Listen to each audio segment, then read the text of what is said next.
Hi friends, അസ്സാം വലൈക്കും. ഇന്ന് നമുക്കൊരുവിധം എല്ലാവർക്കും ഇഷ്ടമുള്ള ഭട്ടൂര തയ്യാറാക്കിയാലോ. അപ്പോൾ അതിന് വേണ്ടി ഞാനിവിടെ 2 കപ്പ് മൈദയാണ് എടുത്തിരിക്കുന്നത്. 2 കപ്പ് മൈദയിലേക്ക് 2 ടേബിൾ സ്പൂൺ തരി, 1/4 teaspoon baking soda, 1/4 teaspoon baking powder, 1 teaspoon പഞ്ചസാര, പിന്നെ ഒരു 1/2 ടീസ്പൂൺ സോൾട്ടും കൂടി നമുക്ക് മൈദയിലേക്ക് ആഡ് ചെയ്ത് മിക്സ് ചെയ്യാം. ഇനി നമുക്കിതിലേക്ക് 2 ടേബിൾ സ്പൂൺ തൈരും കൂടി ചേർത്ത് നല്ലപോലെ കൈ കൊണ്ട് തൈരും മൈദയും കൂടി ഒന്ന് മിക്സ് ചെയ്തെടുക്കാം. ശേഷം അല്പമായി വെള്ളം ചേർത്ത് നല്ല ടൈറ്റായിട്ട് നമ്മുടെ പൂരിയുടെ ഒക്കെ മാവ് കുഴക്കുന്നത് പോലെ തന്നെ കുഴച്ചെടുക്കുക.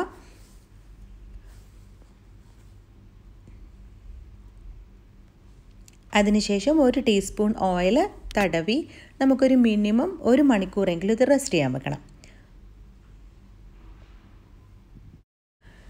ഇപ്പം നമ്മുടെ മാവ് ഏകദേശം 1 മണിക്കൂറിൽ കൂടുതലായി റെസ്റ്റ് ചെയ്യുന്നു. മാവ് നല്ലപോലെ പൊങ്ങി വന്നിട്ടുണ്ട്. നല്ല സോഫ്റ്റ് മാവാണ്, നിങ്ങൾക്ക് കാണാം. നല്ലപോലെ ഒന്ന് കൈ കൊണ്ട് കുഴച്ചെടുക്കാം. ഇത് കണ്ടോ, നല്ല സോഫ്റ്റ് ആയിട്ടുള്ള മാവാണ്. ഇനി നമുക്കിതിൽ നിന്നും ഓരോരോ ബോൾസായിട്ട് ഡിവൈഡ് ചെയ്തെടുക്കാം.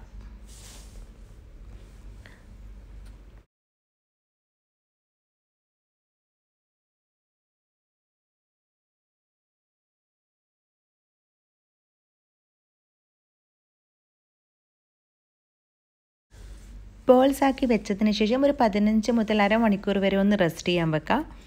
എന്നിട്ട് നമുക്കൊരു വർക്ക് പ്ലേസിൽ ഒരല്പം ഓയിൽ തടവി നമുക്കിത് പരത്തിയെടുക്കണം.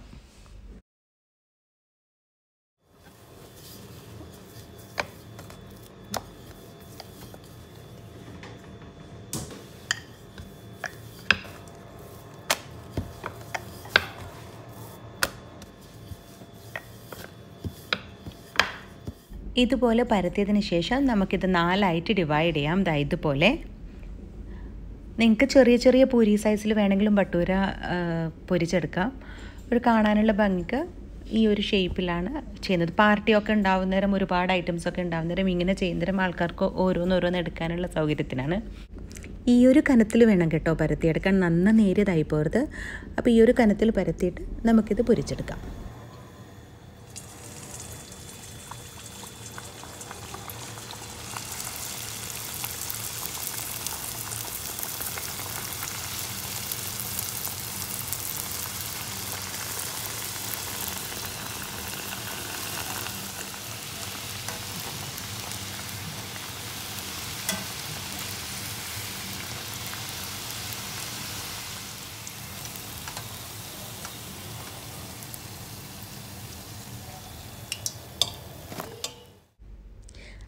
ഇതുപോലെ എല്ലാ ഭട്ടൂരയും പരത്തി പൊരിച്ചെടുക്കാം. ഇപ്പോൾ നമ്മുടെ ഭട്ടൂര എല്ലാം പൊരിച്ചു കഴിഞ്ഞു. ഇനി നമുക്കിതൊരു സെർവിങ് പ്ലേറ്റിലേക്ക് മാറ്റാം. അങ്ങനെ നമ്മുടെ ഭട്ടൂര റെഡി ആയി കഴിഞ്ഞു. എല്ലാവരും ഇതൊന്ന് ട്രൈ ചെയ്ത് നോക്കുക. കുട്ടികൾക്കും മുതിർന്നവർക്കും എല്ലാവർക്കും ഇഷ്ടപ്പെടുന്ന ഒരു ഐറ്റമാണിത്. നല്ല ചിക്കൻ കുറുമയുടെ കൂടെയോ ബീഫ് റോസ്റ്റിൻ്റെ കൂടെയോ ഒക്കെ നല്ല ടേസ്റ്റാണ്. എല്ലാവരും ഒന്ന് ട്രൈ ചെയ്ത് നോക്കുക. നിങ്ങളുടെ അഭിപ്രായങ്ങൾ എന്നെ കമൻസിലേക്കൂടെ അറിയിക്കുമല്ലോ.